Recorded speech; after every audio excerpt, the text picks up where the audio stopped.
So I grew up in New York City, between Harlem and the Bronx. Growing up as a boy, we was taught that men had to be tough, had to be strong, had to be courageous, dominating, no pain, no emotions, with the exception of anger and definitely no fear.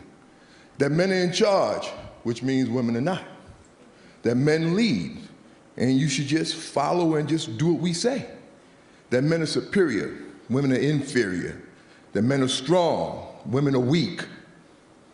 That women are of less value, property of men, and objects, particularly sexual objects.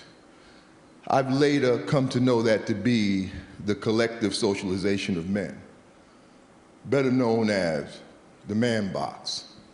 See, this man box has in it all the ingredients of how we define what it means to be a man.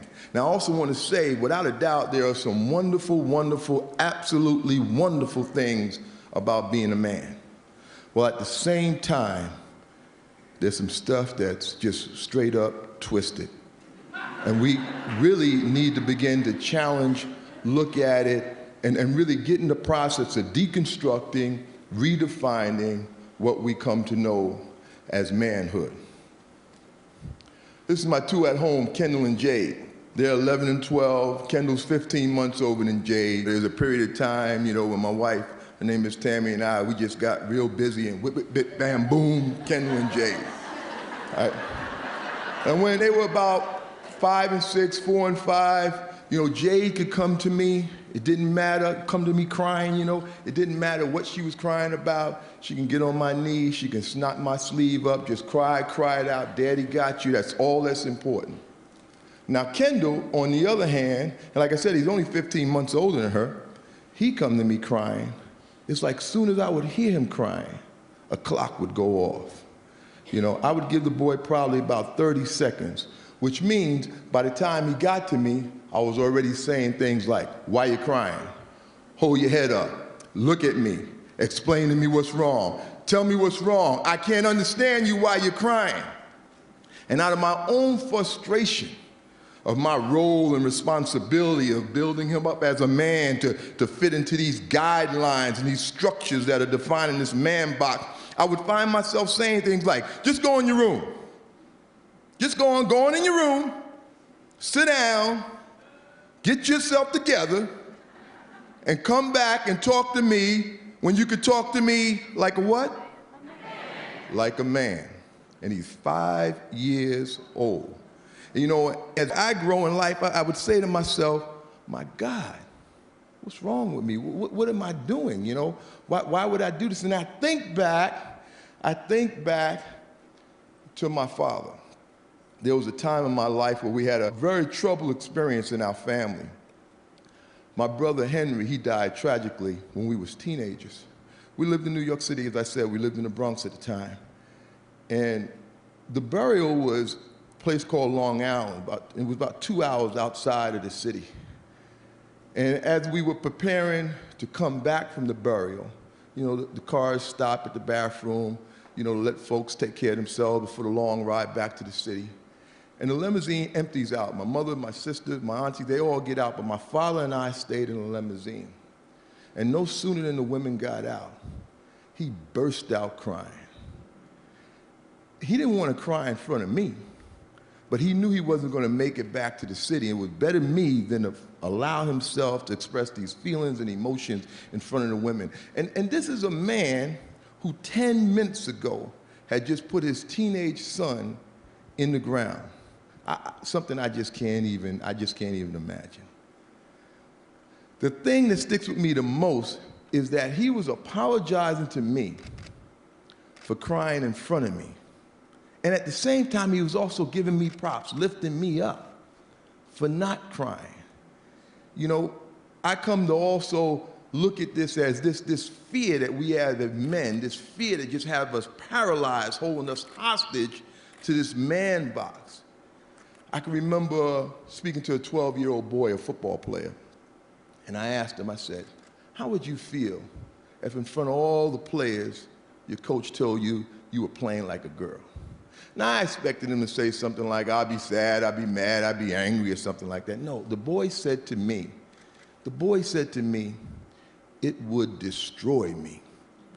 And I said to myself, God, if it would destroy him to be called a girl, what are we then teaching him about girls?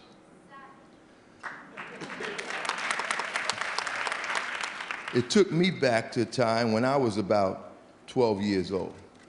I grew up in tenement buildings, you know, in the inner city, and at this time we're living in the Bronx. And in the building next to where I lived, there was a guy named Johnny. He was about 16 years old, and we were all about 12 years old, younger guys, and he was hanging out with all us younger guys. And this guy, he was up to a lot of no good. He was the kind of kid where parents would have to wonder, what is this 16-year-old boy doing with these 12-year-old boys? And he did spend a lot of time up to no good. He was a troubled kid. You know, his mother had died from a heroin overdose. He was being raised by his grandmother. His father wasn't on the set. His grandmother had 2 jobs. He was home alone a lot. But I gotta tell you, we young guys, we looked up to this dude, man. He was cool. He was fine. That's what his sister said. He was fine, right? He was having sex. You know, we all looked up to him. So one day I'm out in front of the house doing something, just playing around, doing something, I don't know what. He looks out his window, he calls me upstairs. He said, hey, Amp, they called me Anthony growing up as a kid. Hey, Anthony, come on upstairs. Johnny called, you go. So I run right upstairs. As he opens the door, he says to me, do you want some? Now, I immediately knew what he meant, because for me growing up at that time and our relationship with this man box, do you want some meant one or two things, sex or drugs. And we weren't doing drugs. Now, my box, my card, my man box card was immediately in jeopardy. 2 things. One, I never had sex. And we don't talk about that as men. You only tell your dearest, closest friends, sworn to secrecy for life, the first time you had sex. For everybody else, we go around like we've been having sex since we was 2. There ain't no first time. The other thing I couldn't tell them is that I didn't want any. You know, that's even worse. We're supposed to always be on the prowl. Women are objects, especially sexual objects. So anyway, I couldn't tell him any of that. So like my mother would say, make a long story short, I just simply said to Johnny, yes. He told me go in his room. I go in his room, on his bed is a girl from the neighborhood named Sheila. She's 16 years old, she's nude. She is what I know today to be mentally ill, higher functioning at times than others. We had a whole choice worth, you know, inappropriate names for her. But anyway, Johnny had just gotten through having sex with her. Well, he actually raped her, but he would say he had sex with her because while Sheila never said no, she also never said yes. So he was offering me the opportunity to do the same. So when I go in the room, I close the door. Folks, I'm petrified. I stand with my back to the door so Johnny can't bust in the room and see that I'm not doing anything. And I stand there long enough that I could have actually done something. So now I'm no longer trying to figure out what I'm gonna do. I'm trying to figure out how I'm gonna get out of this room.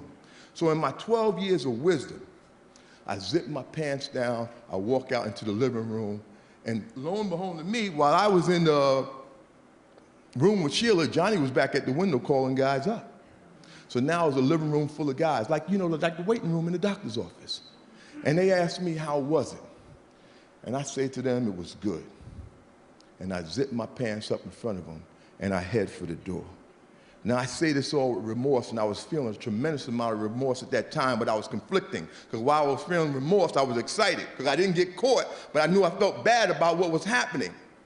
This fear of getting outside the man box totally enveloped me. It was way more important to me about me and my man box card than about Sheila and what was happening to her.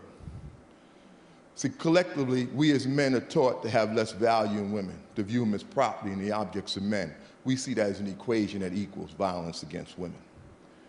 We as men, good men, the large majority of men, we operate on the foundation of this whole collective socialization. We kind of see ourselves separate, but we're very much a part of it.